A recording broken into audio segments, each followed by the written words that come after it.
बिस्मिल्लाहिर्रहमानिर्रहीम, अस्सलाम वालेकुम। मेरा नाम डॉक्टर अहमद इजाज़ है और हम बात कर रहे हैं मॉर्गन गार्टनर की आज। और इसमें जो सबसे आम बात यह है कि वो है ओवर एक्टिव ब्रेन। आपने ADHD और जो ऑटिज़म के बच्चे जो हैं उनमें आपने देखा होगा कि उनका जो ब्रेन है वो बहुत ज़्यादा एक्टिव होता है। तो इसकी हम जो बाकी इंडिकेशंस हैं 10-12 हम उसको जिक्र करेंगे।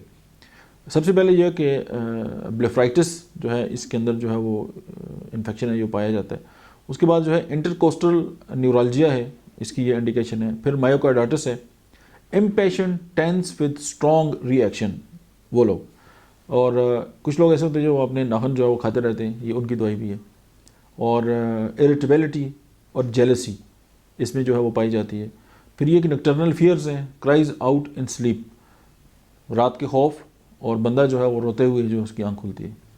फिर यह है कि क्लस्ट्रोफोबिया, उसके बाद जो है कि मैनिक डिप्रेशन, साइकोसिस और इंटेस्टाइनल लेथार्जी, यानी जो बड़ी आंत है उसके अंदर लेथार्जी जो है वो पाई जाती है। छोटी आंत के अंदर भी ये सिम्टम्स हैं।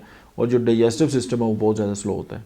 सर्वाइकल रिजिडिटी, अगर सर्वाइकल के इश्यूज़ हैं और उनके अंदर सख्ती पाई जाती है और वो अपना काम प्रॉपर नहीं कर सकते और सारे मसल जो हैं वो स्टिफ हो गए, तो फिर जो है कि Morgan Gartner is the medicine.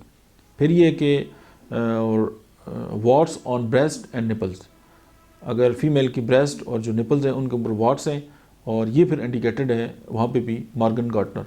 और लेकिन इसका जो मरकज़ी हाल है वो है ओवर एक्टिव ब्रेन। मिलते हैं नेक्स्ट वीडियो में।